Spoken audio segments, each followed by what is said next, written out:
activo fijo y después se hacía la depreciación. Vamos a entender un poquito qué era el revalúo. Según el índice de inflación del país, el Banco Central del Paraguay lanza mensualmente cuánto es la inflación que tiene el país. Por lo tanto, ¿qué es la inflación? Cuando nosotros adquirimos un bien, el día de hoy tiene un valor determinado, pero a un cierto tiempo o al cierre del ejercicio a diciembre, que el valor tiene un aumento generalmente por el índice de inflación. Entonces, ¿qué es lo que nos determina el BCP? Lo que nos determina es cuánto es el índice de inflación que tuvo ese bien en sí.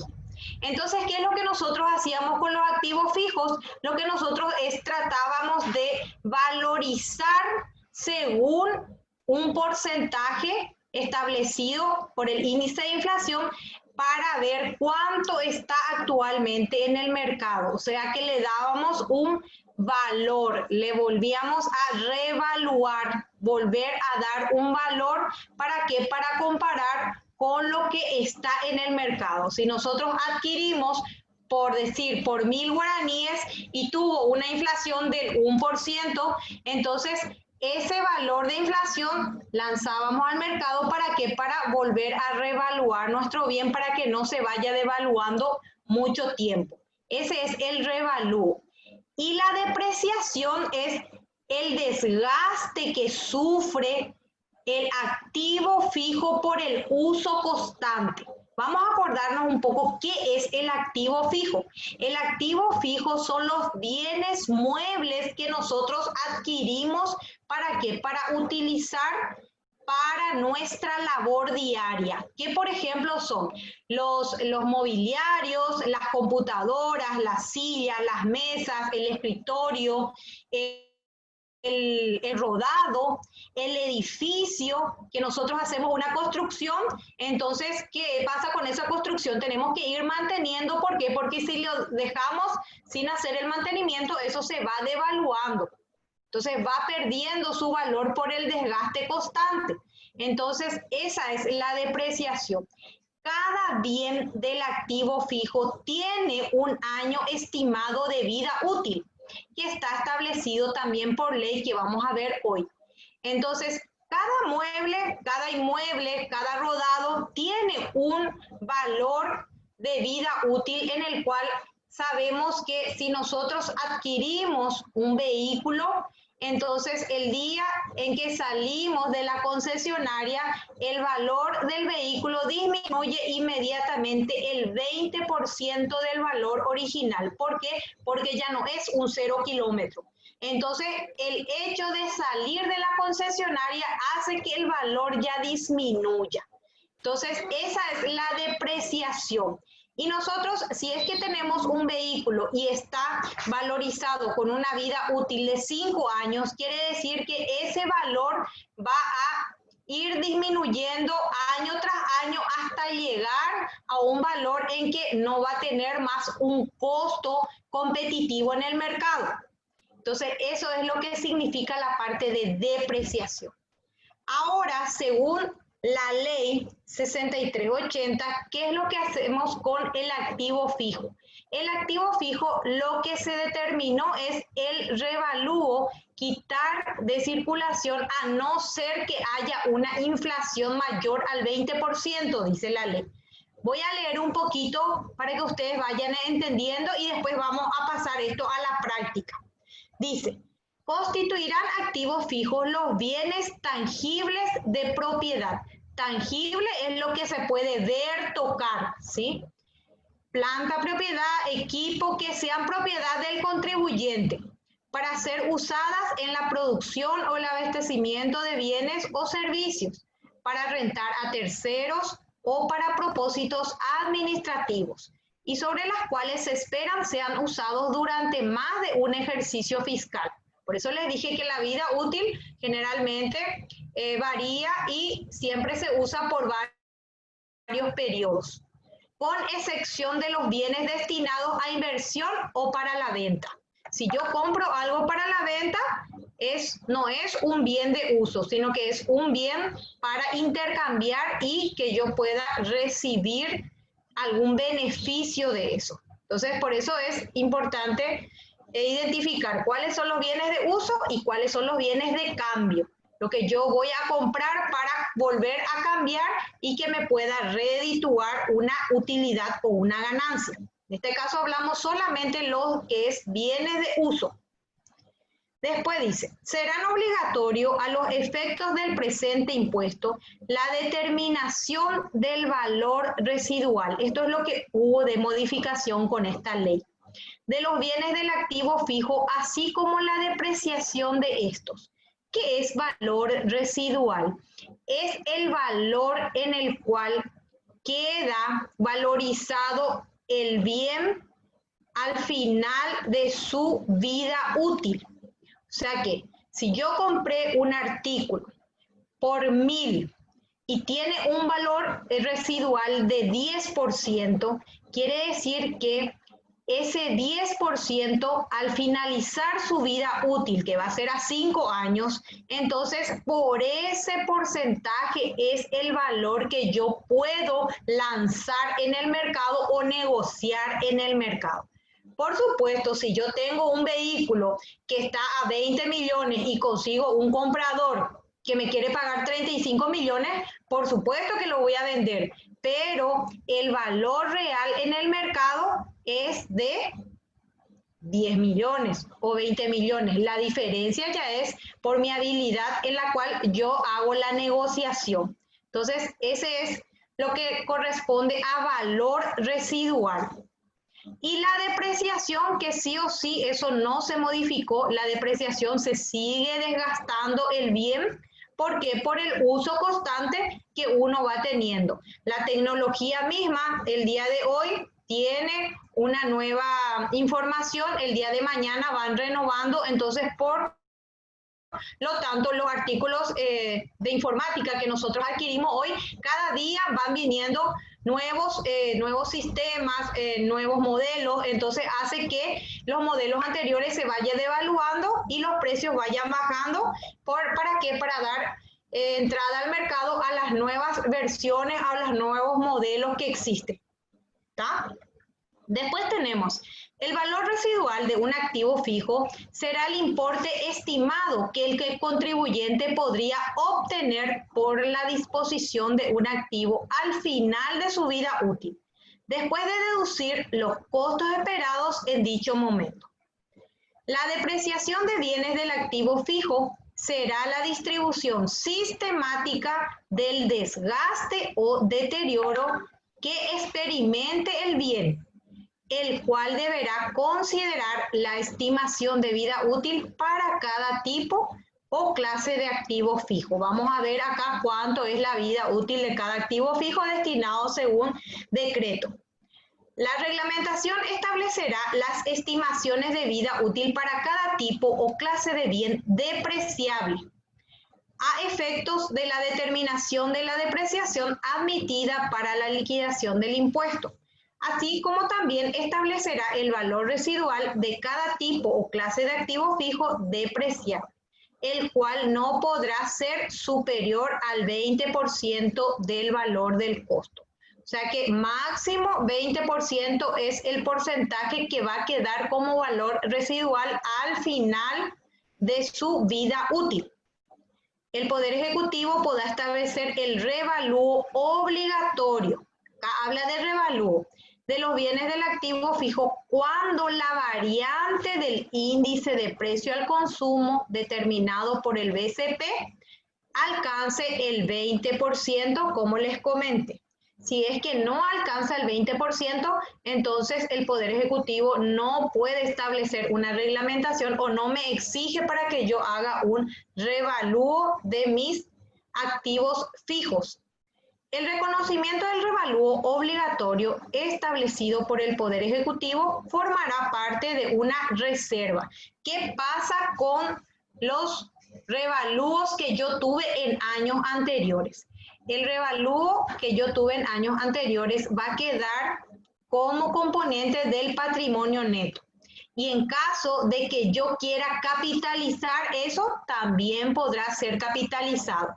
El revalúo es una reserva en la cual yo tengo, ¿para qué? Para que pueda utilizarlo para la compra de algún activo fijo en caso de que yo necesite utilizar o necesite quitar, saber de dónde quitar el efectivo. Entonces yo puedo alegar como utilización para compra de infraestructura o compra de lo que sería activo fijo para que yo pueda seguir con mis actividades. Entonces en este caso dice que el reconocimiento del revalúo obligatorio establecido por el Poder Ejecutivo podrá formar parte del patrimonio siempre con la cuenta reserva de revalúo y podemos capitalizarlo. Entonces, esto es en relación a lo que dice parte del activo fijo en la ley 6380 que yo ya les había enviado en las primeras clases. Cualquier cosa les vuelvo a enviar otra vez hoy. En esta ley, si ustedes leen, habla absolutamente de todo lo que es la parte de la reforma, de cómo es el trato con las nuevas normativas, las nuevas exigencias y también los cambios que hay en relación a la presentación de los impuestos y todo lo relacionado a la parte de registros también. Acá habilita y habla también de la parte de que este año vamos a utilizar el libro de compras, ventas, que no es necesario realizar a través de libros del Aranduca, que es para renta personal, o el Marangatú también para los pequeños contribuyentes, en este caso que fueron modificados con el IRE simple y resimple. Entonces, si ustedes tienen un tiempito, sería bueno que vayan leyendo acá y entonces alguna duda que tengan, entonces pueden ir consultando también en relación a lo que vamos desarrollando. Bueno, voy a compartir entonces ya lo que sería la parte de nuestro ejercicio, cómo vamos a aplicar y cómo vamos a entender. Entonces, una vez que nosotros podamos mirar esto, podemos identificar qué es lo que pasa cuando tenemos un activo fijo. Acá tenemos nuestro cálculo de depreciación que vamos a realizar con el método anterior y con el método actual, ¿sí? Un ejercicio simple y sencillo en el cual ustedes tengan que entender cuál es el cambio relacionado a la nueva normativa de la ley. Tenemos acá vida útil, valor residual, que estábamos hablando, que a partir de la ley 6380 tenemos nuevos porcentajes de vida útil y valor residual. Por ejemplo, muebles y equipos.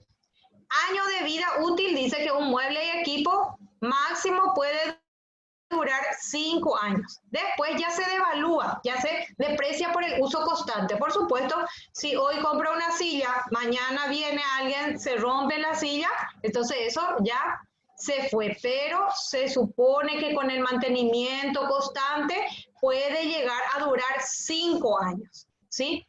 El valor residual es el porcentaje en el cual del valor, del costo del mueble, el 10% va a ser lo que queda como residuo para que yo al término de 5 años yo pueda volver a vender. Me va a dar una idea de cuánto es lo que vale en ese momento el artículo que yo había adquirido hace 5 años. Entonces me da un parámetro. Si puedo vender más, por supuesto vendo más, tengo utilidad. Si puedo vender menos, entonces yo ya veo ya cuánto es lo que estoy perdiendo.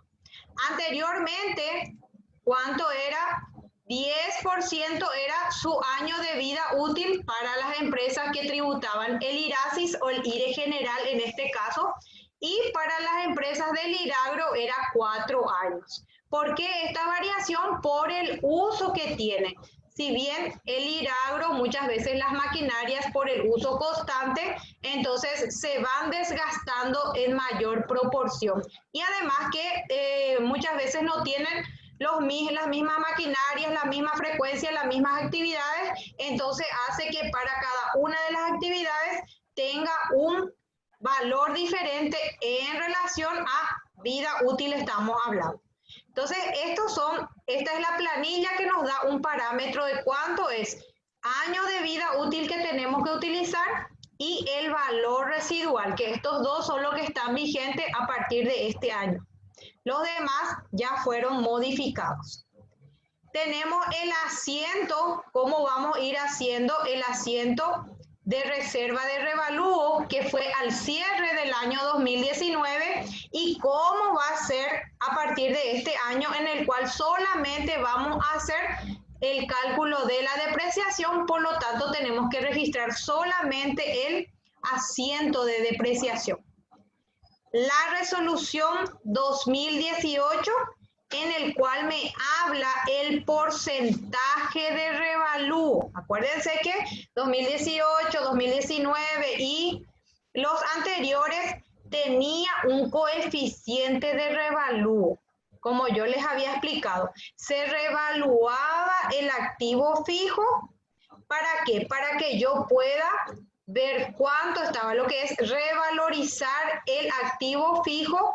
¿Para qué? Para que yo esté paralelamente a lo que está en el mercado vigente y yo lo que hago es más o menos unificar un artículo que yo había comprado con anterioridad. Entonces, al cierre del ejercicio, lo que hago es tratar de equilibrar, por supuesto, un diferente valor a un artículo que ya se está utilizando por un periodo.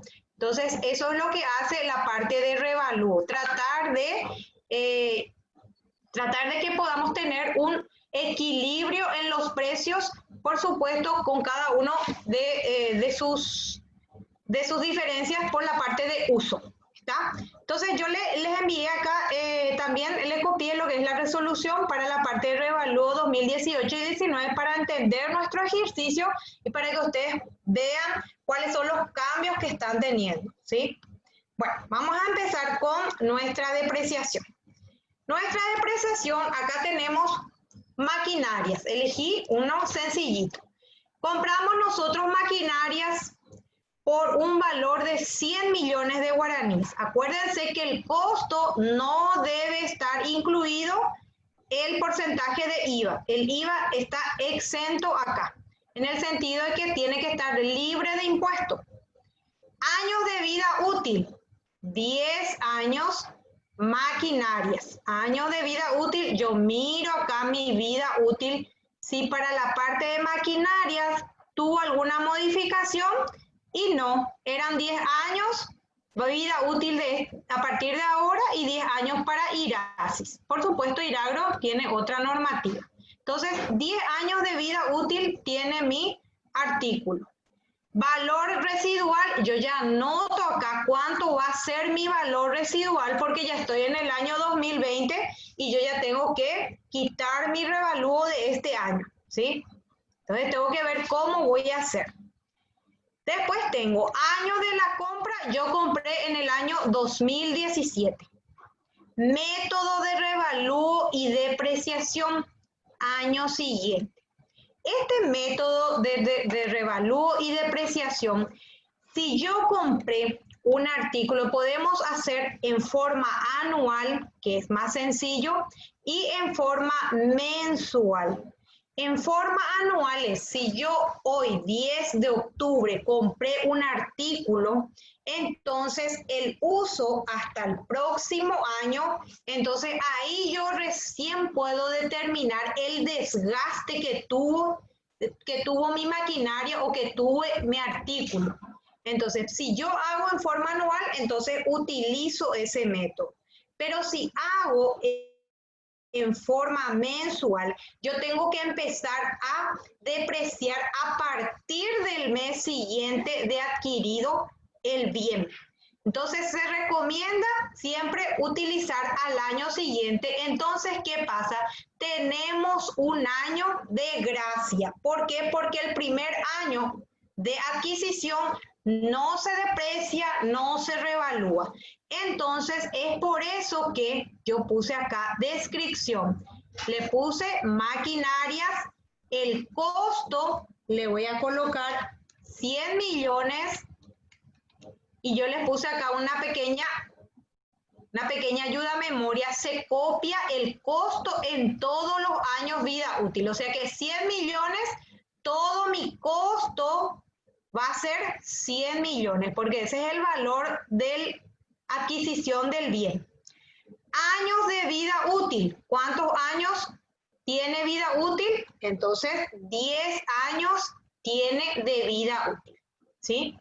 El primer año, entonces, queda como años de vida útil residual. Residual es cuando yo este año voy a tener año de gracia. ¿Por qué? Porque no voy a todavía utilizar. A partir del año siguiente recién yo voy a ir descontando año por año. Entonces, para que yo pueda determinar en qué año voy a utilizar todo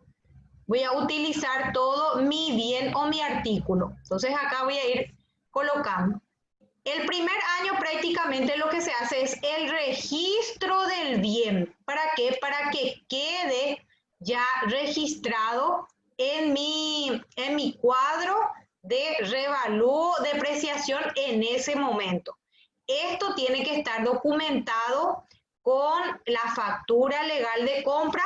Si yo quiero colocar otros datos, entonces voy poniendo acá el número de factura, fecha exacta de adquisición, quién es el proveedor, entonces para que yo pueda tener todos los datos a la hora de necesitar. Como este primer año tenemos el año de gracia, a partir del siguiente año, ¿qué es lo que pasa? Nuestro costo sigue siendo 100. Año de vida útil, 10. Pero ¿qué pasa? Ahí vamos a disminuir ya. ¿Por qué? Porque nosotros adquirimos el bien en el 2017. Para finales del 2018 ya va a ser un año que estamos utilizando esa maquinaria. El valor neto inicial es 100 millones. Y acá tenemos el coeficiente de revalúo. En el año 2018, la Subsecretaría de Estado de Tributación quitó una resolución en el cual decía que teníamos un coeficiente de inflación en ese mes. Voy a mirar acá, resolución 2018. Miro mi resolución. Ustedes se fijan que las resoluciones siempre van a salir al final del ejercicio o los primeros días del año siguiente. En este caso, el 28 de diciembre del 2018 ya salió la resolución en el cual habla de todo lo que es la parte de revalúo de los bienes del activo fijo para las empresas, en este caso Irasis e Iragro, que cierran al 31 de diciembre de 2018. ¿Sí? Pero ¿qué pasa? Este primer grupo habla del coeficiente de revalúo en el cual hay empresas, como les digo, que utilizan el método de depreciación y revalúo del mes a mes. Entonces utilizan este primer informe. Como nosotros ya compramos el artículo en el 2017, entonces hay otro artículo que habla del revalúo de los bienes del activo fijo en existencia, o sea, los que ya se adquirieron en años anteriores y a partir del 1 de enero del 2018, entonces, ¿cuál es el coeficiente de revalúo que nosotros vamos a utilizar? En este caso, como estamos al cierre del 2018, vamos a utilizar el coeficiente de revalúo 1,032. Me voy en la parte de depreciación y digo 1,032. ¿Qué era el coeficiente de revalúo? Es la revalorización del artículo en el cual nosotros hemos adquirido. ¿Cómo vamos a calcular el revalúo? Multiplicando el valor inicial por el coeficiente de revalúo. Al multiplicar estos dos montos, dice que actualmente al cierre del 2018 vale 103.200.000. Quiere decir que hubo un aumento de 3.200.000. ¿Por qué va a aumentar? ¿Por qué? Porque mi maquinaria al cierre del 2018 ya no vale 100 millones en el mercado. Vale 103.200.000 porque un poquito menos de lo que vale un 1,0 kilómetro o uno sin uso. Entonces lo que pasa es que el mercado lo que quiere es equiparar el precio. ¿Para qué? Para saber cuánto es lo que ahora vale ese artículo que yo había adquirido. ¿Sí? Entonces hago mi registración de revalúo. En el libro diario, acuérdense que es 3.200.000. Entonces me voy en mi asiento y, perdón,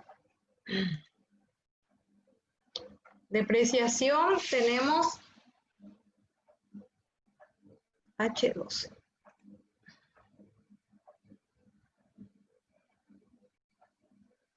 H12 sería 3.200.000 en este caso.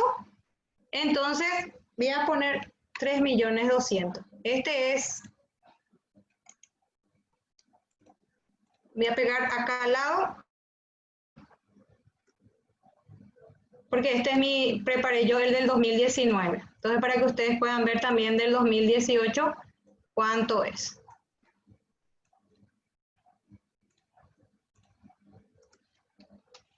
Entonces acá quiere decir que 3.200.000, ¿cómo yo registro esto? Yo voy a registrar revalúo del ejercicio, es revalorizar el artículo del activo fijo. Mi maquinaria que estaba 100 millones, ahora vale 103.200.000. ¿Y qué yo hago para que pueda variar eso o para que pueda yo sumar eso? Le hago un asiento en el cual la maquinaria le aumento los 3.200.000. ¿Para qué? Para que mi registro al diarizar y mayorizar en mi balance vaya como 3.200.000 más. Y le agrego la cuenta reserva de revalúo, que es lo que dijimos que es una cuenta del patrimonio neto y que debe figurar en ese grupo, en el grupo 3 de patrimonio neto. Entonces, todo lo que yo voy realizando año por año en la parte de reserva de revalúo, a partir de este año 2020, como decía nuestro artículo, yo puedo eso capitalizar. Para que ustedes no se confundan, entonces este es el registro del 2018. Después, ¿qué es lo que hago? Ya hice mi asiento y me voy otra vez. Y ahora lo que hago es mi cuota de depreciación. ¿Qué es la cuota de depreciación? El valor revaluado, que son 103.200.000, dividido por años de vida útil residual. ¿Cuánto es mi año de vida útil residual? 9, porque es un año ya que estoy usando. Más 1, ¿para qué? Esa es la fórmula que nos dice por qué. Por el año de gracia que nosotros no depreciamos en el 2017. Esa es la fórmula que se utiliza para que yo pueda saber mi cuota de depreciación. Quiere decir que en el año 2018 mi maquinaria se devaluó a 10.320.000. ¿Sí? Entonces tenemos cuota de depreciación acumulada, vuelve a ser 10.320.000. Y acá mi valor final del artículo vendría a ser el desgaste de 100 millones que valía mi maquinaria con la depreciación que tuve de 10.320.000, ahora solamente vale 92.880.000. ¿Por qué? Porque se devaluó el desgaste que tuvo. Voy a mirar un poquito acá. ¿Quién escribió? Muy buenas tardes, dice Lilian, está bien. Bueno, ¿qué es lo que pasa? Entonces ahora lo que tengo que hacer es en el 2018, siempre vamos acá, 2018, me falta registrar mi depreciación. Entonces, ¿cómo es la cuenta de depreciación? Vamos a hacer. Acá es I11. Depreciación del ejercicio para saber cuánto es el valor que se depreció.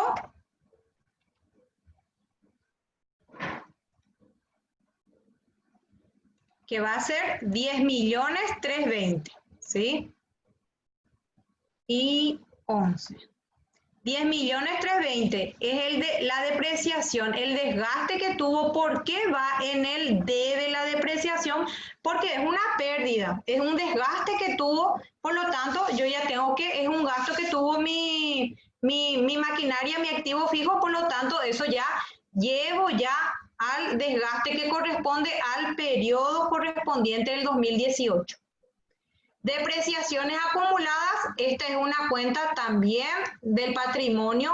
¿Por qué? Porque ahí nosotros vamos viendo todo lo que nosotros adquirimos y cada año cuánto es lo que se va depreciando todos los activos que vamos teniendo, ¿sí? Entonces voy a poner acá 31, 12, 20, 18. Estos dos asientos son los que se hace generalmente al cierre del ejercicio, se revalúa y después se deprecia. Eso se hizo en el 2018 y en el 2019. Vamos a mirar un poquito qué pasó en el 2019. Siempre el valor de la adquisición fue 100 millones. De 10 años, que es de vida útil, como estamos ya en el 2019, son 2 años ya que se está utilizando. Por lo tanto, la vida útil restante es de 8 años. ¿Sí? El valor que quedó del año anterior con la disminución de la depreciación fue de 92.880.000. ¿De dónde salió ese monto? Del valor final según el valor contable. El coeficiente de revalúo del 2019, voy a entrar acá, y dice que siempre el primer coeficiente que nos da la información de la resolución es por los que se adquiere en el año y se deprecia y revalúa en el mismo año según las normativas de cada empresa. Como nosotros estamos utilizando lo que se refiere al año siguiente, entonces vamos a utilizar el siguiente cuadro. En diciembre del 2019, nuestro coeficiente de revalúo fue de 1,281. ¿Cuándo salió esta resolución? El 30 de diciembre del 2019 se emitió la resolución en el cual nos daba esa información para que nosotros podamos hacer nuestro cierre del ejercicio. Entonces, ese coeficiente voy a llevar acá y multiplico 92.880 por el coeficiente de revalúo. Mi valor revaluado, quiere decir que se revaluó al cierre del 2018, mi maquinaria 95.490.021. La diferencia entre el valor inicial y el valor revaluado es de 2.610.000. Ese es el valor que aumentó ese año. ¿Sí? ¿Para qué? Para que podamos estabilizar al precio del mercado. ¿Qué hago mi asiento? Hago mi asiento, maquinaria, vuelvo a aumentar, por lo tanto, va en el debe y reserva de revalúo 2.610.000. Entonces, asiento de revalúo de activos fijos. Ese es el valor revaluado al cierre del 2019. Voy a hacer mi depreciación y digo 10.610.000. ¿De dónde sale esta cuota de depreciación? Acuérdense que la fórmula dice del valor revaluado dividido los años de vida útil restante más 1. Esta es la formulita que tenemos acá en la primera casilla que les puede servir de ayuda a memoria. Entonces, este es el resultado de la depreciación de este año. Si ustedes se fijan, ¿por qué varía? Porque acuérdense que primero revaluamos y después depreciamos, ¿sí? Por eso. Y el porcentaje de coeficiente también es diferente. Entonces multiplicamos y dividimos por los años de vida útil. La cuota de depreciación dice que este año 2019 fue de 10.610.002.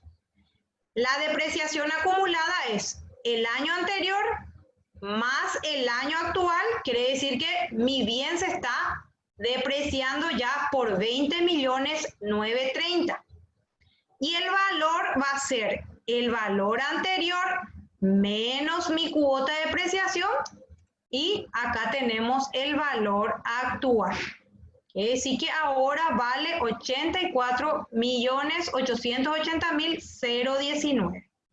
Ahora voy a hacer mi asiento de depreciación, que es este monto de 10.610.000 es lo que se devaluó. Por lo tanto, yo tengo que llevar depreciación del ejercicio por 10.610.002. Es el desgaste que tuvo mi activo fijo, por lo tanto, es un gasto ya irrecuperable.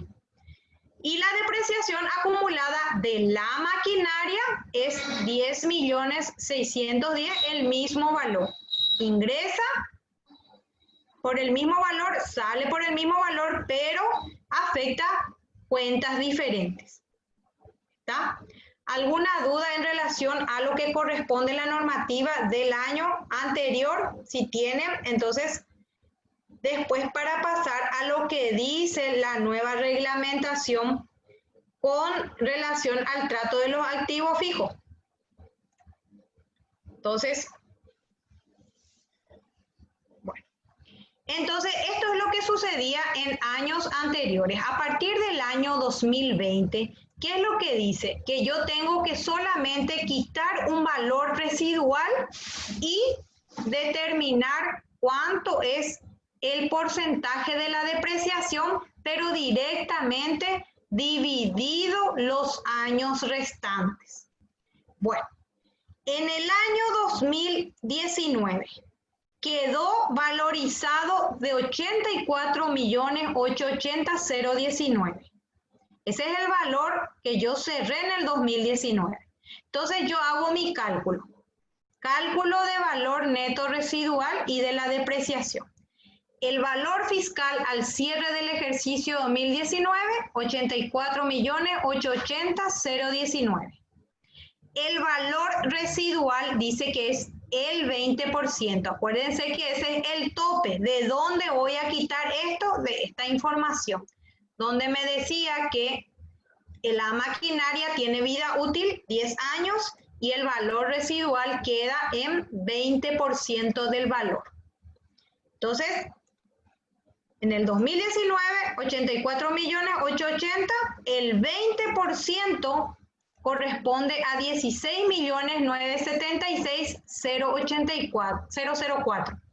La diferencia entre estos dos es el valor depreciable. ¿Por qué? Porque este valor residual, al término de la vida útil del bien, yo voy a poder vender esa maquinaria por un costo de 16.976.000. O sea, yo puedo negociar en ese momento mi maquinaria, vender por ese precio o mayor o menor. Entonces yo ya sé cuánto es mi base, ese es mi piso, mi valor en el cual yo puedo ir aumentando o puedo disminuir. Del resto, lo que yo voy a hacer es, voy a dividir directamente del importe depreciable dividido por el resto de los años de vida útil, ¿sí? Si ustedes ven que en el 2020 me quedó 7 años, ¿y qué dice la depreciación? 7 años de vida restante más más 1 que era del primer año de gracia. Es la misma fórmula que utilizamos para la cuota de depreciación. Entonces yo lo que hago es 67.904.015 divido en 8, entonces queda una cuota y esta cuota ya va a ser una cuota fija. Ya no va a tener un año, va a tener una depreciación mayor, el otro año va a tener una depreciación menor, no va a haber más una fluctuación, sino que ya va a ser una cuota fija hasta el cierre del periodo de vida útil. Entonces quiere decir que en el 2020 yo voy a depreciar por 8.488.000 y así sucesivamente hasta los siguientes años en el cual termine mi vida útil de mi maquinaria. Ese es el tratamiento que se le hace ahora a lo que se refiere el activo fijo. Este es un caso en el cual nosotros ya teníamos un activo adquirido en el 2017. Por lo tanto, yo lo que les mostré es la evolución que fue teniendo esta maquinaria y qué pasa a partir del año 2020, ¿sí? Entonces, le mostré también el asiento, cómo es lo que corresponde. En este caso, entonces tenemos 2018, 2019. Y ahora vamos a ver entonces a partir del año 2020 qué es lo que sucede. Tenemos la misma maquinaria, el mismo valor, para no confundirnos, el años de vida útil, valor residual, pero el año de compra fue en el 2019. Acuérdense que nosotros estamos haciendo el del año siguiente, ¿sí? Entonces, ¿qué es lo que hacemos? El primer año, que fue en el año 2019, tenemos nuestro año de gracia en el cual no vamos a depreciar ni vamos a realizar el valor residual. Y si ustedes se fijan, el coeficiente y el valor revaluado ya desaparece. Ya no nos basamos en lo que es la parte de coeficiente ni del revalúo, a no ser que haya una disposición, que haya un incremento del 20% del valor, en el cual tiene que establecer el BSP con los informes periódicos que realiza. Bueno, entonces, ¿qué es lo que hago? Costo 10 millones, años de vida útil 10 años, el año de vida útil residual que es 10 años, ¿por qué? Porque el primer año no voy a tener ninguna modificación. A partir de este año 2020 al 31 de diciembre yo tengo que hacer mi depreciación y tengo que determinar mi valor residual. Entonces, ¿qué es lo que hago? 100 millones es valor de mi activo. Años de vida útil ya va a ser un año menos, ya va a ser 9 años, ¿sí? Y hago el cálculo del valor residual, porque a partir de este año yo ya tengo que determinar mi cuota de depreciación fija. 100 millones vale hoy al 2020 mi maquinaria. El valor residual es el 20%, o sea que yo ese 20 millones voy a recuperar al cierre de su vida útil para que yo pueda volver a vender. Ese es el valor que va a tener mi maquinaria. Quiere decir que el valor depreciable que se va a ir devaluando va a ser de 80 millones, la diferencia. Y digo yo, dividido cuántos años de vida útil. Acuérdense que de la vida útil que queda, 9 años me queda más el año de gracia que yo tuve por la fecha de adquisición. Entonces va a ser dividido 10. Acá tenemos 9, 8, 7, 6 y el año de gracia o el año de adquisición. Entonces dividido 10 quiere decir que se va a devaluar 8 millones de guaraníes en todo este periodo. Este va a ser su cuota de depreciación fija, entonces va a quedar de 100 millones de guaraníes, menos 8 millones, mi artículo va a valer 92, después va a valer 84, 76, 68, va a ir bajando hasta que llegue el último año en el cual va a quedar los 20 millones que menciona mi valor residual. Y ese va a ser ya mi piso en el cual si yo quiero volver a vender eso o valorizar, queda valorizado con ese valor mínimo en mis cuentas o mis estados contables, en el balance. Va a figurar siempre como 20 millones. No es que va a desaparecer, ¿sí? ¿Cómo hago yo mi asiento para el año 2020? Solamente hago la depreciación del ejercicio, que va a ser los 8 millones, y mi depreciación acumulada de maquinarias, 8 millones. Ya desaparece lo que es la parte de reserva de revalúo. Entonces, como les digo, si por los años anteriores ustedes fueron registrando en esta cuenta reserva del revalúo, queda en el patrimonio neto, y si yo necesito capitalizar, entonces decido a través de asamblea en las sociedades por consentimiento de los socios, entonces uno capitaliza esa reserva de revalúo.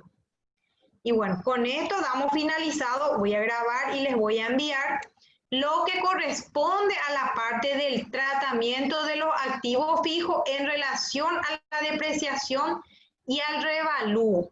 Si tienen alguna consulta, duda, entonces me pueden hacer, y de lo contrario ya vamos a pasar a lo que se refiere a el impuesto a la renta empresarial, al IRE, las nuevas normativas y los nuevos cambios ya en relación a este impuesto.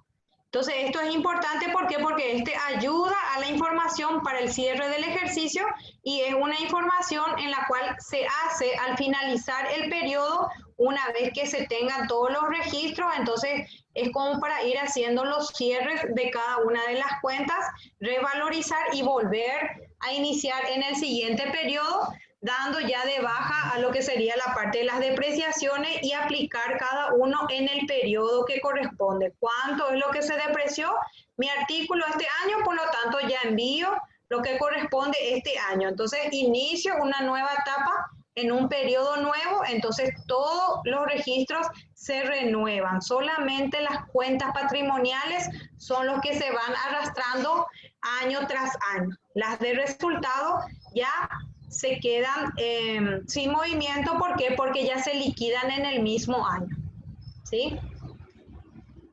Bueno, si no hay ningún dato, ya vamos a empezar con lo que es la parte de la nueva normativa, que es la ley. Siempre se acuerdan de la ley 6380, que son todos los cambios que tuvimos en este 2020, es a través de esta ley. En esta ley está bien detallado todos los cambios que se tuvo y las nuevas normativas en las cuales nosotros tenemos que regirnos para registrar todo lo que es las actividades empresariales, ¿sí? Bueno, en esta nueva ley, que es la reforma tributaria, se creó, según la ley 6380, se creó el impuesto a la renta empresarial. El impuesto a la renta empresarial está dividido en 3 grandes capítulos.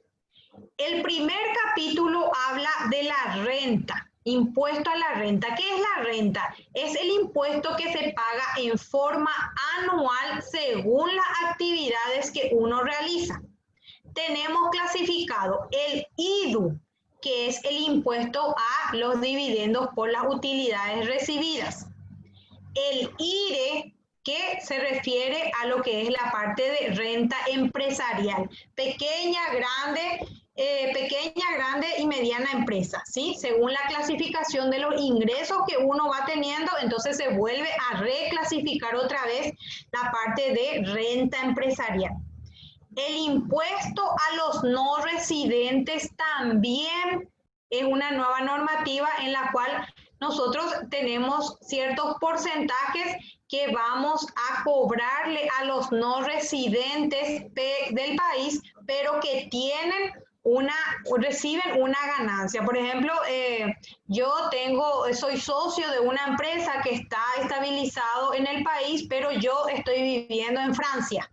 Pero al final de cada año la empresa me reditúa a mí un porcentaje de utilidad o un porcentaje de ganancia de las actividades que realiza. Entonces yo allá en Francia recibo la plata, ¿verdad?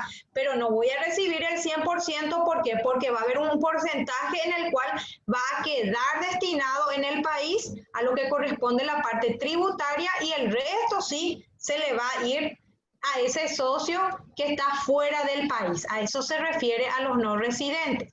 Y el impuesto a la renta personal. Entonces, estos son toda la clasificación de lo que corresponde al impuesto a la renta. El impuesto al consumo es lo que se liquida el mes a mes. ¿Qué es lo que liquidamos nosotros mes a mes?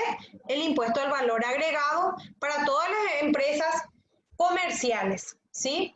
Y el impuesto selectivo al consumo, que son ciertas empresas que según sus actividades tienen que tributar esta obligación. El impuesto selectivo al consumo, el combustible, tabaco, importaciones de joyas, artículos de lujo. Entonces tienen cierto porcentaje, o sea, tributan también en forma mensual, pero están regidos a través de otras normativas de las leyes. ¿Por qué? Por el tipo de mercadería en la cual están realizando sus actividades comerciales, ¿sí? El combustible, por ejemplo, está exonerado del impuesto a la renta, pero hay un canon que está pagando por el volumen de adquisición del movimiento que tienen las empresas. Entonces, cada uno tiene un trato diferenciado. Y después habla de todo lo que es las disposiciones generales, leyes, aplicaciones, cómo hacer la parte de liquidación, de cálculo. Entonces, esta ley entonces se divide en 3 capítulos en los cuales se detallan perfectamente y habla de cómo tenemos que trabajar en cada uno de los impuestos. Después tenemos entonces acá qué cambios tuvimos en esta nueva reforma. Con el ingreso del IRE, ¿qué es lo que pasó? Se desapareció lo que es el IRASIS, Impuesto a las Actividades Comerciales, Industriales y de Servicio. Se desapareció el IRAGRO, ¿sí? Y el impuesto a la renta pequeño contribuyente. Estas 3 clasificaciones se vuelven a reclasificar o aparecen ya con estos 2 regímenes en el cual el IRE se clasifica. El régimen general y el régimen simplificado. ¿Qué es el régimen general? El régimen general es todas las empresas que tienen un ingreso mayor a 2.000 millones de guaraníes en forma anual. Entonces, las sociedades están todas regidas por el régimen general, SRL, SA, en sociedad en comandita simple, todo lo que es a través de sociedades tienen la obligación de tributar el régimen general. Pero para el régimen simplificado se vuelve a reclasificar y tenemos el régimen simplificado medianas empresas, que es el régimen IRE simple, y el régimen simplificado pequeñas empresas, que son las denominadas RE simple. Y eso vamos a ir viendo en el transcurso del desarrollo, entonces, para ir identificando cada una de los tipos de sociedades que incluyen en cada una de estos, en cada uno de los regímenes. Entonces, para que ustedes nada más entiendan que el IRE vino a suplantar a estos 3 impuestos y se vino a quedar con estas 2 clasificaciones, el IRE general y el IRE simplificado. Hoy vamos a hablar de lo que es el IRE general, ¿sí? En el artículo 1 habla porque habla, lo primero que tenemos es la parte de impuesto a la renta empresarial. Dice que todas las rentas, los beneficios o ganancias de fuente paraguaya que provengan de todo tipo de actividad económica, sean primarias, secundarias o terciarias, están excluidas las gravadas por el impuesto a la renta personal. El impuesto a la renta personal es un impuesto que se identifica directamente, está relacionado por los ingresos que recibe una persona por el desarrollo de una actividad independiente, sea por oficio o sea en forma profesional, ¿sí? Entonces, eso es lo que se diferencia en lo que corresponde. Clasificación de las empresas. Actividad. Pueden estar las agropecuarias, comerciales, mineras, industriales y de servicios. El número de socios, acuérdense que todas las entidades, empresas que están formadas en forma jurídica, entonces llegan a tributar el IRE general. Y el capital puede ser capital privado, capital público, y la mixta, en la cual están conjuntamente una cierta proporción por la parte privada y una ayuda estatal también. Entonces, en este caso, por ejemplo, la Administración Nacional de Electricidad, ANDE, es una empresa mixta. ¿Por qué? Porque tiene sus fondos propios en los cuales ellos reciben sus propias ganancias por las ventas que realizan, pero también está regido y depende del Estado. Entonces, hay ciertas, entonces en ese caso están mezclados la parte de capital mixto. ¿Qué rentas son consideradas de renta paraguaya? Son todas las actividades desarrolladas dentro de la República de el Paraguay, ¿verdad? De bienes y derechos situados y utilizados en el país. Todo lo señalado en el artículo 6, en el numeral 1 al 7 de la ley siempre 6380. Entonces hay que leer un poquito para que ustedes puedan también tener conocimiento de todo. Pero como en este numeral habla de todo lo que estuvimos hablando de tipos de empresa. ¿Quiénes son contribuyentes del IRE general? En el artículo 2 de la ley dice que pueden ser las empresas unipersonales. Acuérdense que las unipersonales corresponden a un solo dueño, a un solo propietario, pero por el volumen de movimiento que tiene en forma anual, entonces eso hace que pueda tributar también el IRE general.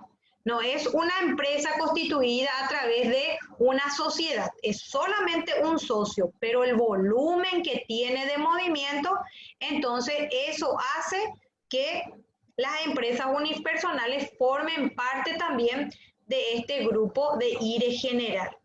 Como les dije, las sociedades, SRL, SAECA, comandita simple, por acciones, corporaciones, corporativas, mutuales y asociaciones. Entonces, todos estos tipos de contribuyentes tributan el IRE general. ¿Cuáles son sus obligaciones? Primero, es emitir factura o comprobante de venta, ¿sí? Tienen que estar registrados, habilitados a través de un timbrado y tienen que emitir sí o sí factura. ¿Por qué? Porque entonces de esa forma no hay un desfalco al fisco en el caso de recibir dinero y no presentar las obligaciones tributarias correspondientes. Segunda obligación, presentar sus declaraciones juradas en forma mensual, que es el IVA, y anual para la parte de renta, IRE general. Presentar los estados financieros que forman parte de las exigencias de una sociedad. Declarar los libros de compras y ventas. Estos libros de compras y ventas pueden ser a través de un sistema informático que tengan todas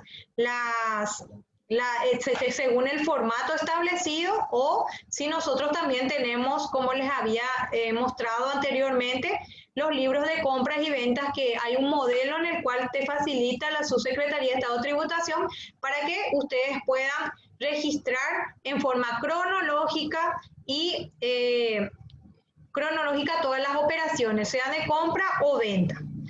pago de los anticipos a la renta. ¿Qué es anticipo a la renta y por qué yo tengo que pagar un anticipo a la renta? Los anticipos a la renta corresponde a las ganancias que se obtuvieron en el año anterior. Si yo en el año 2019 tuve una ganancia, por decir, de 1.000.000 de guaraníes, entonces este año 2020 yo ya tengo que anticipar ya ese valor que el año pasado yo gané. Se supone que este año tengo que ganar más. Para eso tengo mi negocio, mi empresa, para ir incrementando y ganando, digámosle, ir avanzando periodo a periodo. Entonces, ¿qué es lo que me dice el estado de tributación? Me dice, si vos ganaste el año pasado 1.000.000 de guaraníes, yo en este año ya voy a ir recibiendo meses determinados una porción de lo que vos ya tuviste ya. Entonces, ¿para qué? Para que este año 2020, al cerrar tu ejercicio, si vos ganaste 1.500.000, ese 1.000.000 que vos me anticipaste ya, entonces la diferencia nomás ya me vas a pagar a fin de año o al cierre del ejercicio. Entonces, esos anticipos se utilizan para las empresas que tuvieron utilidades en los años anteriores. Por eso dice que los anticipos al impuesto a la renta. Después dice pagar en forma mensual el IVA y anual la renta. Se supone que tenemos una hora a la vez de declarar nuestro IVA, entonces tenemos que ver si hay diferencia a favor del fisco, entonces pagarle lo que corresponde al fisco y no estar acumulando deuda, así como la renta también. Hay una cierta utilidad que debemos abonar y después también, posteriormente, vienen los anticipos. El IRE régimen general. Dijimos que el IRASIS y el IRAGRO en el 2019 estaban separados cada uno por su actividad correspondiente. A partir de este año, ambas empresas que se dedican a lo comercial, industrial y de servicio y a lo que es la parte de agroganadera, entonces tributan el mismo impuesto, que es el IRE general. Los contribuyentes cuyos ingresos devengados en el ejercicio fiscal anterior han superado los 2.000 millones es lo que van a tributar el IRE general, ¿sí? Los contribuyentes que no han superado ese importe y han sido trasladados a la obligación IRE general por oficio. Si yo, por ejemplo, era una empresa que estaba inscrito en IRASIS, mi comercio no tuvo el año pasado, 2019, uno llegó al tope de venta de 2.000 millones de guaraníes. Pero ¿qué pasa? Al iniciar el año 2020, directamente se migró toda la información. El ACET lo que hizo es migrar la información. Lo que tenían IRASI y IRAGRO pasó todito a IRE general, ¿sí? Entonces, si yo me doy cuenta que mis ganancias no son del volumen en que exige la ley, yo puedo bajar de categoría. ¿Por qué puedo bajar? Porque me conviene también, porque todos los contribuyentes que tienen el IRE régimen general tienen que tener balance general, presentar estado financiero. Tiene que tener un contador en el cual le firme su balance, le realice su estado financiero. Entonces, tiene que tener los libros exigidos por la ley, tienen que estar rubricados, tienen que estar como corresponde. Entonces, ¿qué pasa? Si soy una pequeña empresa en el cual yo pensé que iba a tener un movimiento, digámosle, en el cual me ponía en la categoría de IRASIS y al final no tuve, ¿qué pasa? Es gasto para mi pequeña empresa tener toda una normativa en la cual, si bien un contador me va a cobrar un monto superior. ¿Por qué? Porque me tiene que cobrar el balance, el estado financiero. Me tiene que cobrar todo lo que es la parte de registro en los libros, diario, inventario. ¿Por qué? Porque eso me va a ayudar a generar mi balance. Entonces, el honorario de ese profesional va a ser mayor al que yo pueda tener uno que esté en una categoría menor y solamente la exigencia es tener un contador que me registre mes a mes mis actividades, tener mi libro de compra y mi libro de venta, que no es necesario que esté rubricado, es un gasto menos ya ahí. Entonces mi contador me va a cobrar un poquito menos. ¿Por qué? Porque no hay tanta exigencia por parte de la ley en relación a los informes anuales. Entonces dice, si por oficio la SED me pasó al IRE general, yo me di cuenta que 2.000 millones no llegué a superar ese ingreso, yo puedo optar por la obligación IRE simple, en el cual debo comunicar hasta este 31 de octubre, yo puedo hacer la modificación o la actualización en el caso que haya sido trasladado por oficio. Entonces, yo puedo darme de baja del IRE general y tributar el régimen simplificado. Eso me va a ayudar también a que yo pueda organizarme y en el caso de que vaya subiendo después mis ingresos, entonces ahí vuelvo otra vez a quedarme en el IRE general. Pero mientras que yo no supere ese monto, entonces la ley no me exige que yo esté siempre tributando. Como les digo, tiene más exigencia, tiene más obligaciones cuando tenemos el régimen general, ¿sí? Después dice, ganancias acumuladas del IRE. ¿Qué pasa con las ganancias acumuladas? Mi empresa, año tras año, estaba teniendo utilidad, pero los socios o el propietario en sí no retiraba eso. Entonces en mi balance cada año aparecía ganancias acumuladas, ganancias del ejercicio, este año gané tanto, los años anteriores estaba ganando tanto, está ahí flotando siempre en mi balance. Entonces, ¿qué es lo que me dice? Esas ganancias generadas en los ejercicios anteriores que no hayan sido capitalizadas o distribuidas, podrán ser distribuidas y abonar sobre lo distribuido con una tasa única y extraordinaria en concepto de IDU, impuesto a los dividendos de utilidades. Para los que viven en el país, entonces, ¿qué es lo que dice la SED? Retira la utilidad que te corresponda de la empresa en la cual estás y el 5% va a ir para impuesto por la utilidad recibida, por el dinero recibido. Para los que están fuera del país es el 10%. Dice que estaba en Francia, le dice, bueno, ¿sabes qué? Nunca retiraste, entonces ahora vas a retirar y si no retiras todo hay que capitalizar. Y al capitalizar se debe hacer un nuevo estatuto en el cual se vuelve a modificar todo lo que corresponde la parte de capital de la empresa, ¿sí? Entonces, por este año, la tasa única va a ser 5% para los que residen en el país y 10% para el exterior.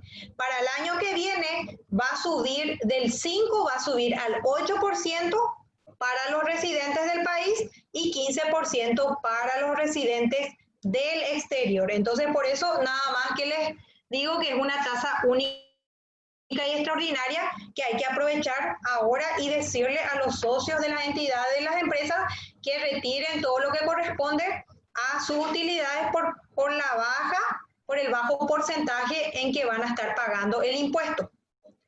Esta disposición será aplicada únicamente en el primer año de vigencia de esta ley, que es este año 2020.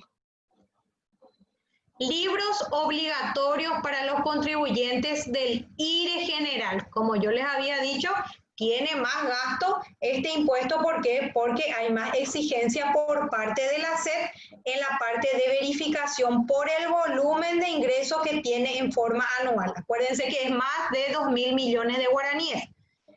Los libros principales, libro diario, inventario y mayor, los 3 libros sí o sí tienen que tener y estar rubricados.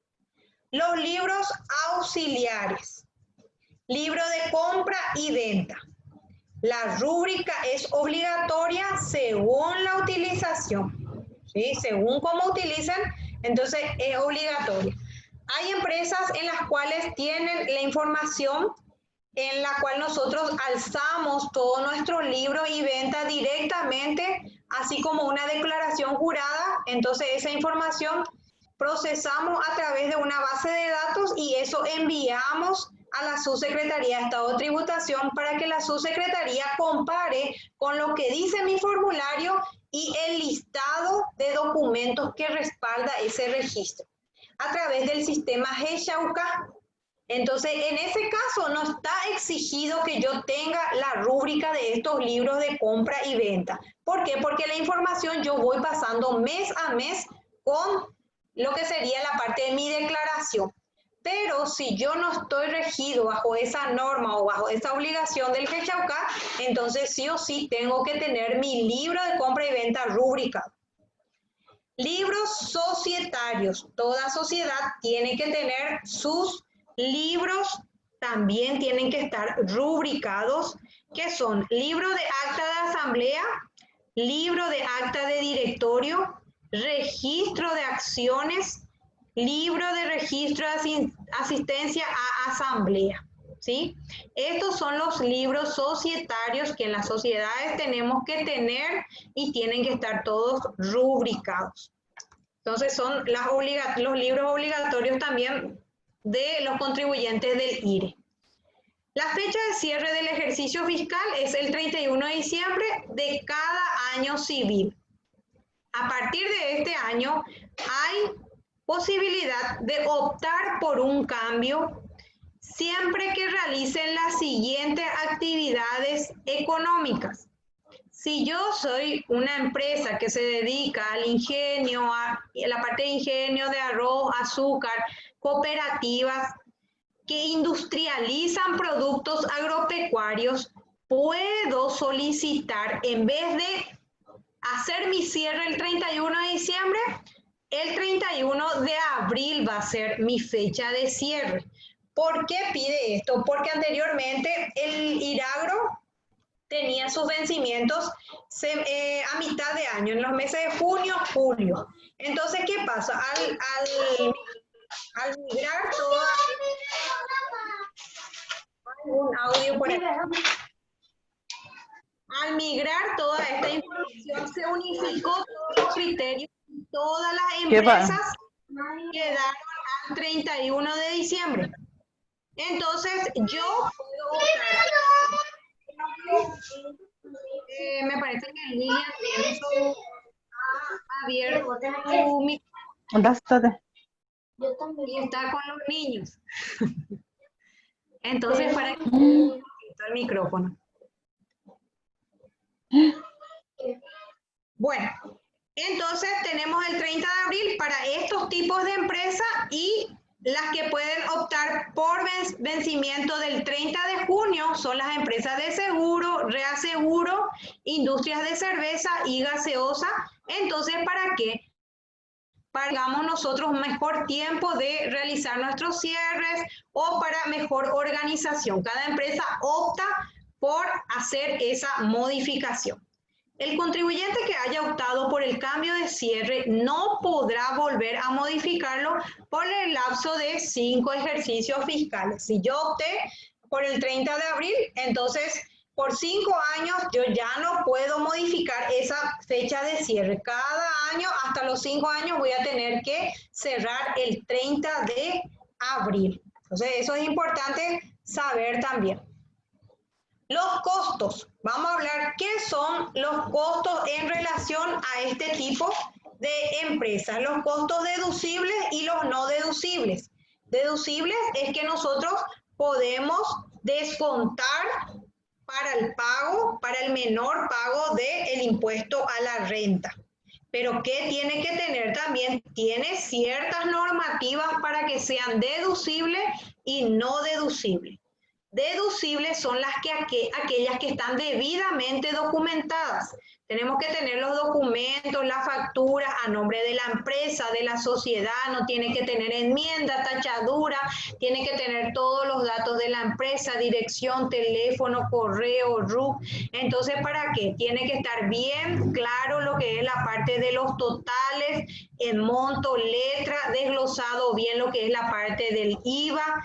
Entonces, ¿para qué? Para que eso no me genere alguna consecuencia más adelante en caso de que haya alguna fiscalización. Por eso siempre es importante tener toda la documentación debidamente, entonces completada y que esté identificada con el contribuyente. Y dice que es una erogación real. Erogación real es el que yo haya realizado ese gasto para el ejercicio de mis funciones, que no le pida a mi colega que me traiga gastos que no corresponden a mi actividad. ¿Para qué? Para que yo pueda inflar los gastos y para que eso haga que yo disminuya el pago del impuesto a la renta. Como también me puedo adjudicar impuesto al valor agregado en forma mensual por gastos que no se ocasionan en mi empresa, pero que yo voy juntando de otros gastos y hago figurar como si fueran míos. Dice, en caso de que sean operaciones de autofactura, ¿qué es autofactura? Autofactura es la que confecciona una empresa o una entidad en el cual le contrata a un servicio en el cual esa persona no es contribuyente, por lo tanto no tiene una factura. Pero como yo le estoy pagando, entonces yo tengo que documentar ese gasto. ¿Por qué? Porque si no, va a ser un gasto indocumentado y va a aparecer que yo nunca tuve ese gasto. Entonces, esa autofactura se utiliza para que yo pueda documentar un gasto en el cual adquirí un servicio o un bien de una persona que no está obligada a estar inscrita en el RUC. ¿Ves?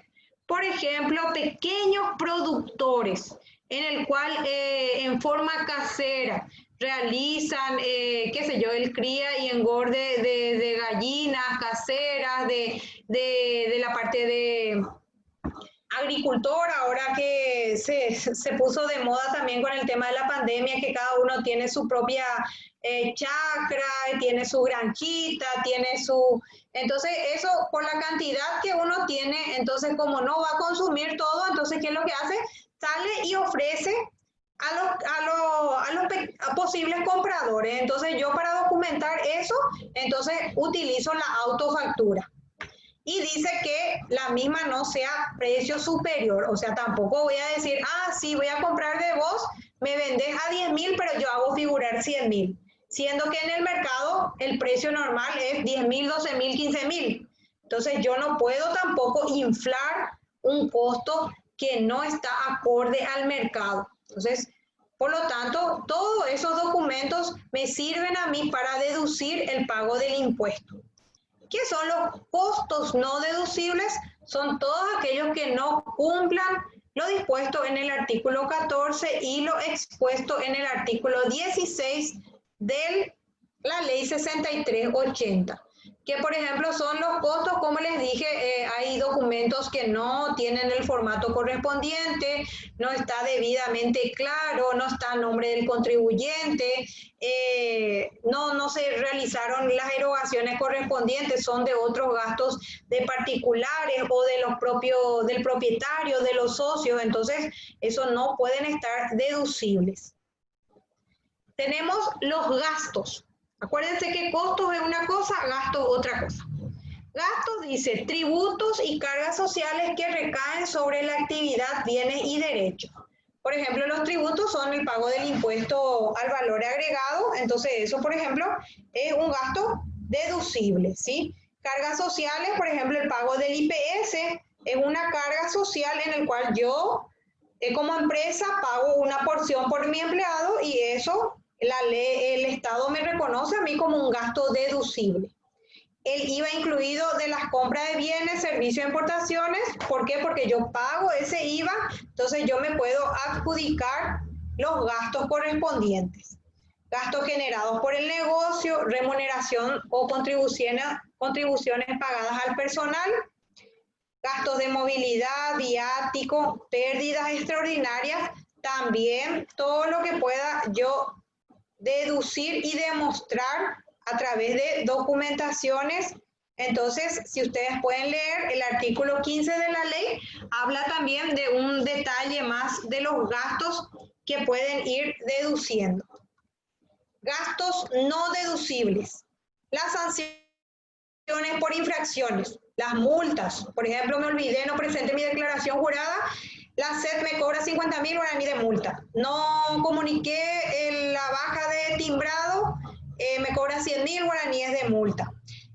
Hoy tenía que pagar mi impuesto y no pagué, pago después de 3-4 días, entonces eso ya genera una mora, ya hay un interés punitorio, moratorio, entonces esos gastos, entonces no son deducibles. ¿Por qué? Porque una falta que yo tuve, por lo tanto, yo no puedo deducir eso, es una irresponsabilidad mía. Entonces, yo no puedo eso dar como un gasto deducible. Entonces, por eso es no deducible. O sea que no voy a incluir luego para el cálculo del impuesto a la renta. Utilidad del ejercicio que se destine a aumento de capital o reserva, ¿sí? Los gastos personales de los propietarios o de sus familiares que no correspondan a la actividad de la empresa, entonces no se debe deducir.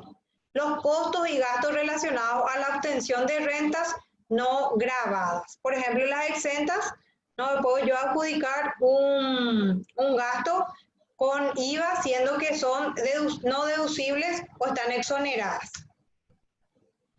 Pago de anticipo. Ahí voy a hablar un poquito más extenso de lo que les anticipé. Los contribuyentes del IRE general, régimen general, deberán realizar pagos a cuenta en el cual equivale a cada uno, o sea, a 4 cuotas en el cual equivale al 25% del impuesto a la renta liquidado en el ejercicio fiscal anterior. Y abonarán los mismos el primero, tercero, quinto y séptimo mes siguiente al vencimiento del plazo de la presentación de la declaración jurada del impuesto. El cálculo se detalla en el artículo C de la presente ley y excepciones del pago de anticipo. A partir del año 2021 no estarán obligados a pagar anticipos el contribuyente que en el ejercicio fiscal anterior liquidó un impuesto igual o inferior a 10 millones. O sea que si yo tuve, en este cierre del 2020, tuve una ganancia hasta 10 millones de guaraníes, que el Estado me exonera el pago del anticipo. O sea que el año que viene, 2021, no voy a pagar ningún anticipo. Hasta 10 millones es el tope que están exonerados de pago de anticipo. Si yo tuve una ganancia de 20 millones de guaraníes, ahí sí, ¿qué es lo que tengo que hacer? El 25% sería en 4 pagos, entonces de 5 millones que yo estaría pagando el primero, tercero, quinto y séptimo mes siguiente al vencimiento del plazo de presentación. La declaración jurada del IRE general se realiza en el mes de abril. Ahí hacemos todos los cierres correspondientes en el mes de abril y tenemos el vencimiento según el calendario perpetuo. Si mi vencimiento de IVA es el 7 de cada mes, entonces llega el mes de abril y la presentación de mi balance, mi estado financiero, pago del impuesto a la renta, todo tengo que realizar al tope máximo del 7 de abril. A partir de mayo, que es el mes siguiente, ya tengo que hacer el pago de mi anticipo si obtuve una ganancia mayor a 10 millones de guaraníes. Eso es lo que me dice en relación al anticipo. Código de la obligación del IRE. El código de la obligación es la 735 para lo que es el anticipo, ¿sí? Y el código 700 es para el IRE general. El formulario que se presenta es el formulario 500, la versión 1 que ya está disponible y se está haciendo todas las modificaciones y se está haciendo los cursos de capacitación también para los contribuyentes para que podamos saber utilizar esta forma de declarar el nuevo, según el nuevo formato de lo que es la parte de presentación de balance y estados financieros, que también tuvieron algunas modificaciones, se incorporaron nuevas exigencias y también salieron informaciones que no eran de mucha relevancia. Los lugares de pago, sea del IVA o del impuesto a la renta, entonces puede ser a través en forma presencial, a través de Pago Express, aquí Pago Infonet, o también son pagos electrónicos que nos dan ciertos beneficios las entidades financieras y bancarias. Están todas bien identificadas, entonces ustedes pueden hacer el pago a través de la transferencia correspondiente. Vamos a hablar un poquito de lo que es la parte de retenciones. ¿Qué es retenciones y quiénes son los agentes retentores del IRE general? ¿Sí? Cada obligación tiene su retención. Casi todos son destinados, ¿verdad?, a través de las normativas correspondientes o directamente la subsecretaría lo que hace es informar a las empresas que son agentes de retención. Entonces dice, ¿en qué caso los contribuyentes del IRE general son sujetos a retención? Cuando sean proveedores del Estado por el total de la venta de bienes y servicios.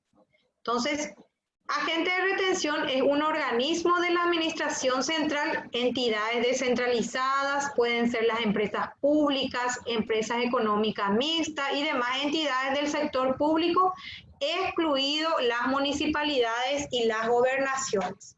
Entonces, en este caso es proveedores del Estado, entonces estos proveedores del Estado retienen ciertos valores y porcentajes según el movimiento que tiene cada proveedor.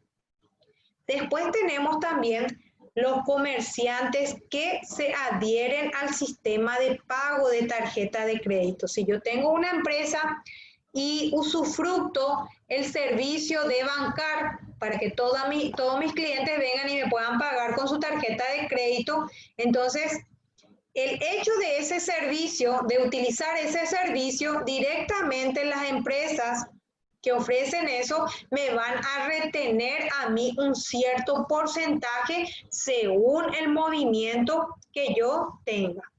Si por ejemplo hice una venta en el mes de 10 millones de guaraníes en tarjeta de crédito, entonces yo tengo que presentar ese informe en la procesadora. ¿Para qué? Para que ellos me den a mí el efectivo. Entonces, y ellos lo que hacen es después distribuir en cada una de las entidades que fueron utilizadas las tarjetas o los créditos correspondientes. Entonces, por ese servicio me hace una retención. Una retención es un pago anticipado del impuesto.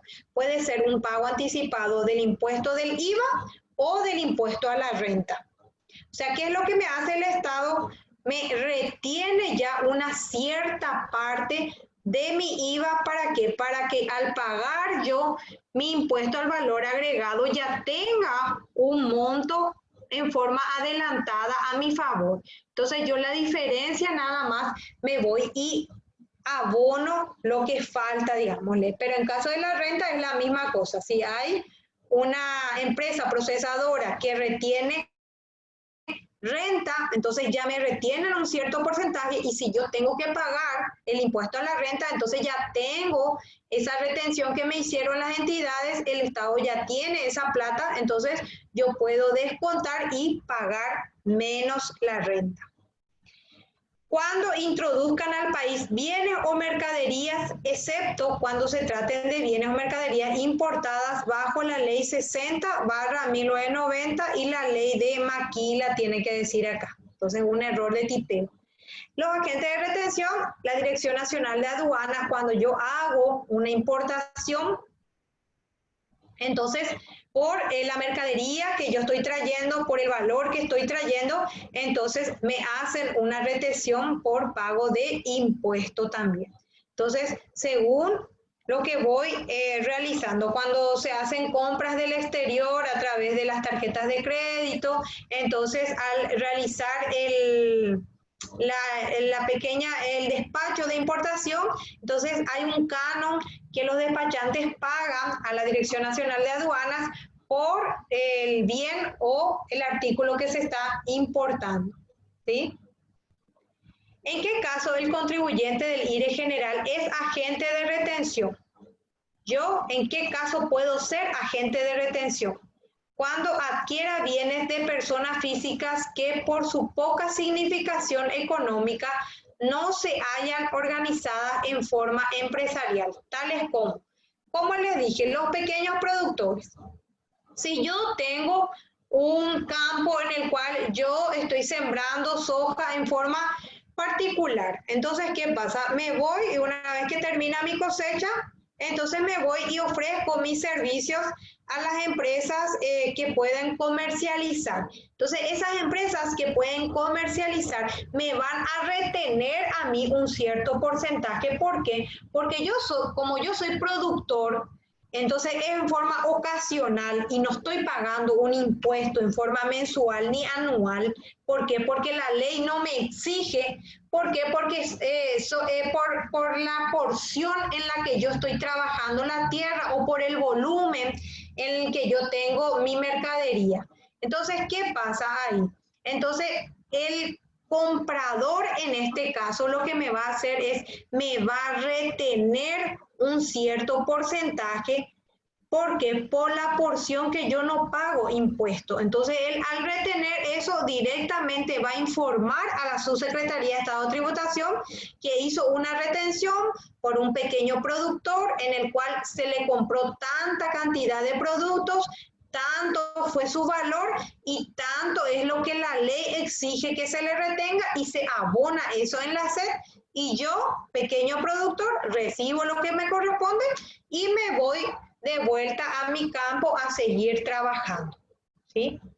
Los acopiadores de desperdicios y residuos, ¿qué significa eso?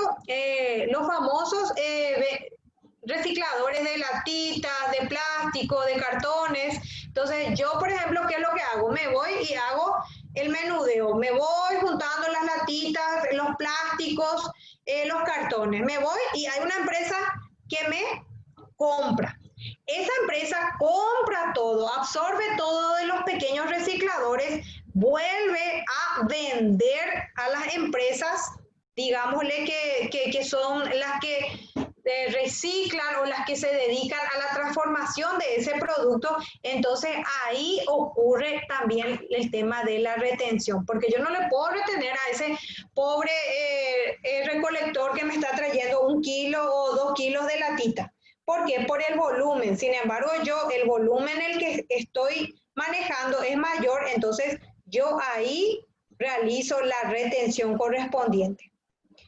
Cuando adquieran bienes o servicios relacionados al rubro de la construcción, incluidos los servicios de mantenimiento o reparación, establecimiento rural. Se nota que hubo mucho error, así que me disculpo con la parte ortográfica. En caso de ser asignado por la administración también, en caso de que la administración tributaria me diga, a partir de esta fecha vos vas a ser agente de retención, a todos tus proveedores le vas a retener el porcentaje correspondiente de 30%, 50%, 100%, entonces ahí yo ya tengo la obligación de retener. Los escribanos también, por ejemplo, al realizarse una transacción en el cual hay una venta de un inmueble en el cual es una persona que tiene un solo inmueble, no está exigido por la ley que sea contribuyente, entonces, ¿qué hace el escribano? Absorbe o retiene una retención en el cual emite un documento y eso entrega a la subsecretaría y lo restante, luego de descontar la retención, entonces este vendedor se va con la porción que le corresponde. A eso se refiere. Formulario 500, versión 1, es el formulario que se presenta para lo que es el IRE general, ¿sí? La presentación de la declaración jurada y el pago. Entonces, según el decreto 3180/19 en su artículo 75, es en el cuarto mes finalizado el ejercicio fiscal, como les dije, en el mes de abril. Tenemos nosotros entonces 4 meses para que nosotros podamos realizar los ajustes correspondiente. Una vez finalizado el periodo, se realizan todos los ajustes, los cambios, los registros, la impresión de los libros, se confeccionan los balances, se aprueba por asamblea, se le muestra a los socios, se determina qué se va a hacer de la utilidad, de la pérdida, si es que hay. Entonces, una vez que se tenga todo, entonces se presenta en el mes de abril, se paga el impuesto que corresponde, si es que hay las utilidades. Y también en el caso de la distribución de las utilidades para los socios, entonces, ¿qué es lo que hace? Cada socio tiene que presentar su porcentaje de pago de ese impuesto por lo que está recibiendo. Las empresas lo que tienen la obligación es de comunicar en la abogacía del Tesoro cuánto fue el resultado obtenido del ejercicio y qué se determinó en la asamblea. ¿Para qué? Para que a través de nuestra información los demás socios, en caso de infracción, entonces sean directamente relacionados con cada socio y no esté involucrado la empresa. Yo, sociedad, informo que se tuvo una utilidad de tantos millones de guaraníes, me voy y le doy la lista de quiénes son mis socios, de cuál es el porcentaje que le corresponde a cada uno. Allá yo ya cumplí con mi obligación de informar. Cada uno de los socios, al recibir su porción, tiene que presentar su impuesto por las utilidades recibidas y pagar el impuesto a la renta correspondiente. Como les dije, este año es 5%. ¿Para qué? Para que se vaya regularizando todo lo que es la parte los residentes en el país, 10% para el exterior, y a partir del año que viene, ese porcentaje sube a 8% y a 15%. ¿Sí? Bueno, este es lo que corresponde el IRE general. ¿Sí?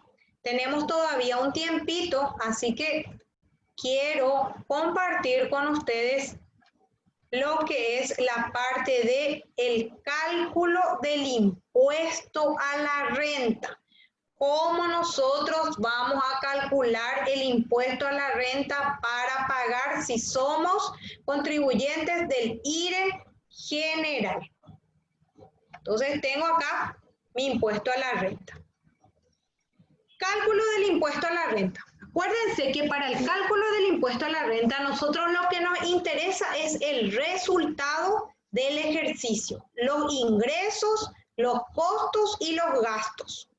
La parte patrimonial es otra información. Nosotros ahora, para calcular el impuesto a la renta, lo que tenemos que saber es si ganamos o perdimos. Entonces tenemos la composición de cómo calcular este impuesto. El resultado del ejercicio me dice que tengo que sumar todos los ingresos que tuve en la empresa, por las ventas de mercadería, por las ventas de servicios, por mi actividad que yo realice, sumo todo lo que es los ingresos. Y por ahí, si tuve algo excepcional que gané, me dieron alguna donación, agarré y vendí una maquinaria que estaba ahí sin uso, y entonces eso me generó un ingreso. Entonces, todo lo que me generó a mí un ingreso, hago un resumen, sumo todos esos ingresos y tengo el total que yo recibí en ese año. Después tengo mi costo. Vamos a acordarnos que el costo es si yo tengo una actividad en la cual tengo compra y venta, yo compro una mercadería, vuelvo a vender. Tiene un costo de adquisición. Si yo soy una empresa industrial en el cual tengo mi materia prima, tengo mi mano de obra, tengo mis materiales, todo eso junto creo un producto. Entonces, eso también es mi costo. ¿Por qué? Porque yo junto todos los ingredientes ¿para qué? Para que yo pueda formar el nuevo producto. Entonces, ese valor es el costo de mi producto en sí. Entonces, eso se relaciona también a el costo en las empresas industriales. Tuve un costo de 400 millones de guaraníes, ¿sí? Entre mi ingreso y mi costo tuve un resultado bruto de 580 millones. La diferencia, se resta esto. Aparte del costo, yo tengo también mis gastos. ¿Qué son mis gastos? Mi gasto administrativo, de mi personal, de mi administrador, de mi contador, los salarios de todos ellos, el alquiler que estoy pagando, los servicios básicos, servicio de comunicación, todo lo que es la parte administrativa. Entonces, esos son los gastos. Ahora tengo que descontar esos gastos.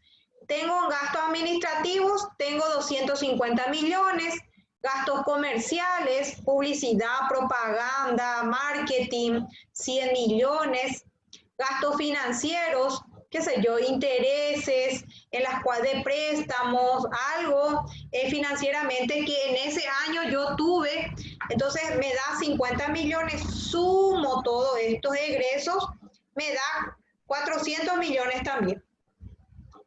Y digo, de los 580 del resultado bruto, mis gastos me alcanzaron 400 millones, quiere decir que mi resultado, según balance, tengo 180 millones de ganancia todavía. De esos 180 millones, ¿se acuerdan de los gastos no deducibles? Los gastos no deducibles, como no tienen un documento legal respaldatorio, entonces yo no puedo adjudicarme. Que, por ejemplo, tengo recibos comunes en las cuales no tienen ningún membrete, no sabemos de dónde es, pero son gastos que se ocasionaron. ¿Qué pasa con gastos no deducibles? Los gastos no deducibles me sanciona a mí el Estado y me dice, por tu culpa, porque vos no tenés documentos que respalde esos gastos, entonces vos vas a tener que pagar impuestos por esos gastos no deducibles, por la mala imputación de cuentas, por no tener documentos que no estén en el formato establecido. Entonces, como les digo, por gastos de propietarios que gastamos nosotros y no corresponde imputar como deducible, pero tenemos que pagar el impuesto por esos gastos. Entonces, ¿qué es lo que hacemos nosotros? Gastos no deducibles se suma. Entonces, quiere decir que yo, como no tengo forma de demostrar esos gastos que yo tuve, por lo tanto, no puedo yo deducir, no puedo yo restar, entonces sumo eso. Y la renta neta imponible quiere decir que según la visión del fisco, yo tengo una utilidad de 195 millones. ¿Por qué? Porque este 15 millones no hay documento que respalda. Entonces, ese es el gasto no deducible. Entonces, esa es la consecuencia de tener gastos no deducibles. Entonces, la diferencia entre 180 más 15 millones son 195 millones. El impuesto a la renta es el 10% de la renta neta. Quiere decir que el 10% de 195 millones es lo que yo tengo que pagarle al Estado. Y mi asiento va a ser impuesto a la renta. ¿Por qué va en el debe? Porque es una pérdida. Es una pérdida para el Estado, un gasto es para la empresa, porque voy a tener que darle de mi utilidad, voy a tener que darle al fisco eso. ¿sí? Entonces, por eso va en el debe, porque es un gasto. El trato que tiene es como un gasto, una pérdida. 19.500.000. Y el compromiso, el pasivo, la obligación que yo tengo es, la cuenta se utiliza impuesto a la renta a pagar 19.500.000. ¿Por qué? Porque eso es lo que tengo que pagarle yo al fisco a más tardar a el mes de abril en la fecha que corresponde según mi vencimiento de calendario perpetuo. Entonces, ¿qué es lo que yo hago? Al final del año, al 31 de diciembre, yo ya hago todo este registro, hago todo este cálculo y digo que en el año, tanto en el año 2019-2020, tuve un pago de impuesto a la renta por 19.500.000 y el impuesto a la renta que tengo que pagar al siguiente año va a ser de 19.500.000 una vez que yo tenga la disponibilidad o una vez que llegue el vencimiento, ¿sí? Después tenemos el cálculo de la reserva legal. ¿Qué es la reserva legal? La reserva legal es el Estado en caso de utilidad me exige que yo mínimamente guarde un porcentaje del 5% de esa utilidad. ¿Para qué? Para que sea mi colchón cuando el día de mañana por A o B motivo la empresa necesite de efectivo o de fondos para cubrir cierta deuda, entonces yo pueda utilizar esa reserva legal. Solamente se calcula cuando hay utilidad en el ejercicio. Entonces, acuérdense que el resultado según balance, nosotros teníamos 180 millones. Acá lo que hicimos es sumamos los gastos no deducibles para que solamente a fin de determinar la renta anual. Pero el resultado según balance es 180 millones. Menos el impuesto a la renta, que es el impuesto que yo voy a pagar, 19.560.000. La diferencia me va voy a utilizar, ¿para qué? Para calcular mi reserva legal. Utilidad antes de la reserva legal. O sea que, pagando mi compromiso con la renta, yo tengo 160.500.000. El 5% yo voy a calcular de ese resultado para saber cuánto es el valor que yo voy a guardar como reserva legal exigido por la ley. Las entidades, por ejemplo, sin fines de lucro o las cooperativas, por ejemplo, en sus asambleas hacen la reunión de asamblea, convocan a todos los socios y presentan el balance a los socios y les dice, este año ganamos 100 millones de guaraníes, descontado todo lo que es el impuesto a la renta. Según la ley establece que el 5% vamos a dejar como reserva legal, pero queremos también invertir en la parte de educación para ofrecer servicios gratuitos de capacitación a los jóvenes, a los socios, a los profesionales.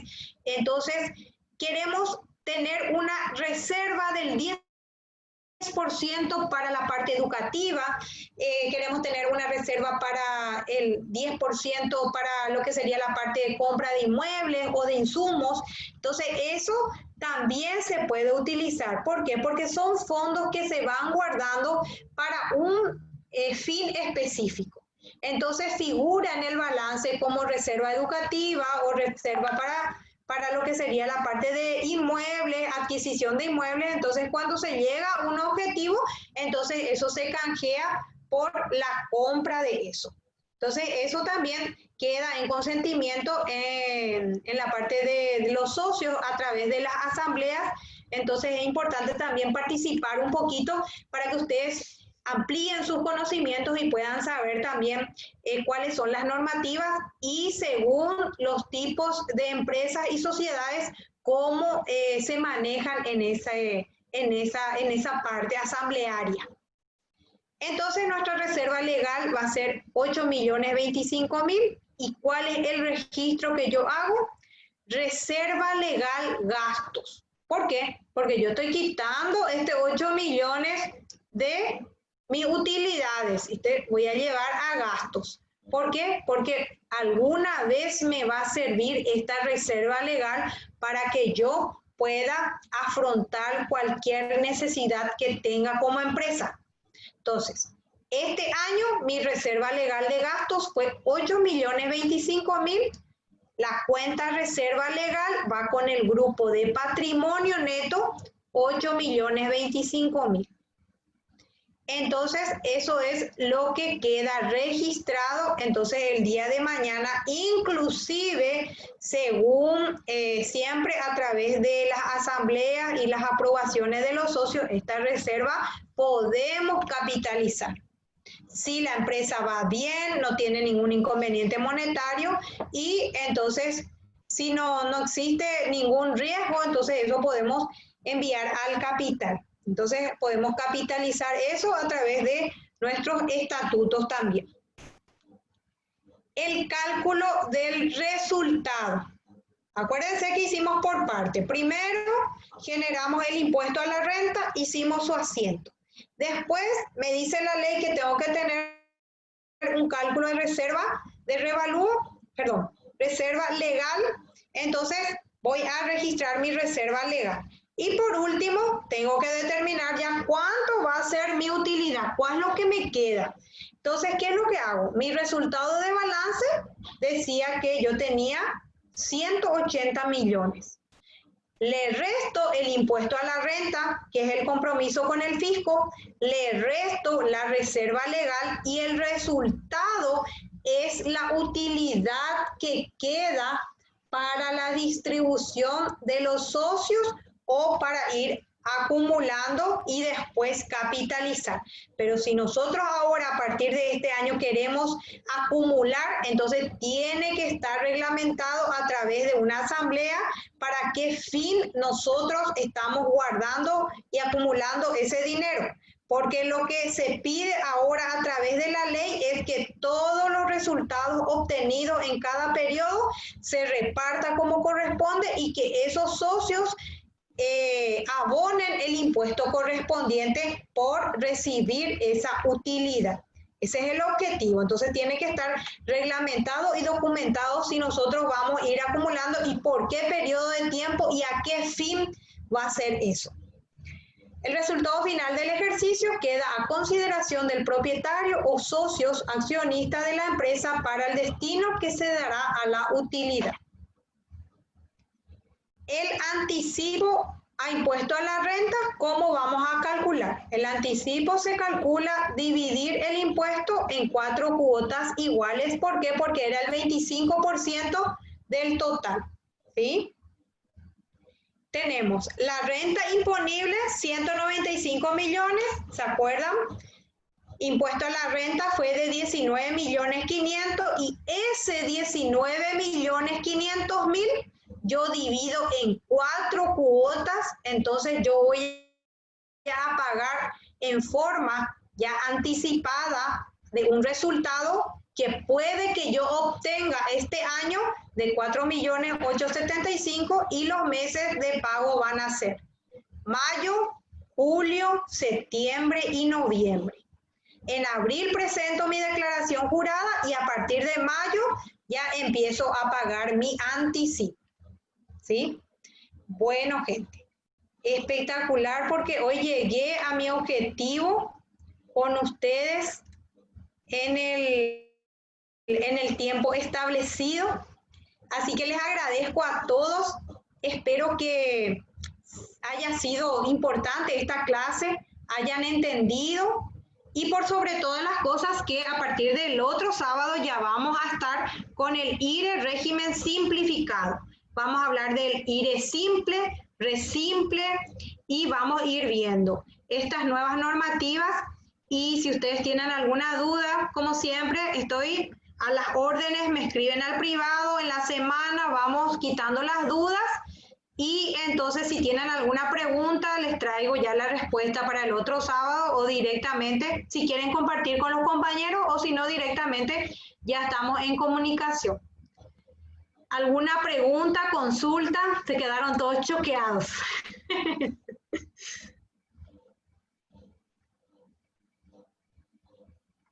A ver, ¿alguna consulta? ¿Están todos los participantes?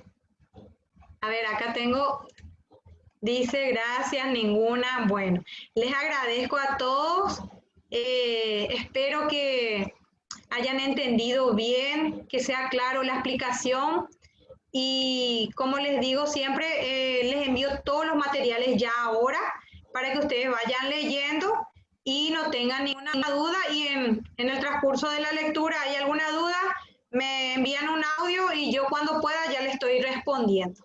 Bueno, muchas gracias a todos. Buenísimo, Bueno, profe. También para los compañeros que van a seguramente, porque hay dos compañeros que no pueden conectarse los sábados porque están trabajando, recuerden también que pueden ir generando sus consultas ustedes mismos cuando hagan sí. el repaso de este video.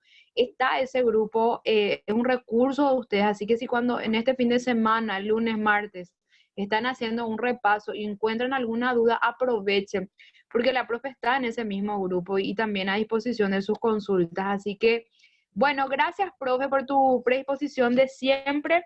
Que tengas un Bueno, buen fin de semana para todos. gracias, gracias igualmente para todos. Ya les envío el material y buen fin de semana. Nos vemos el sábado ahí a las órdenes. Chao, chao.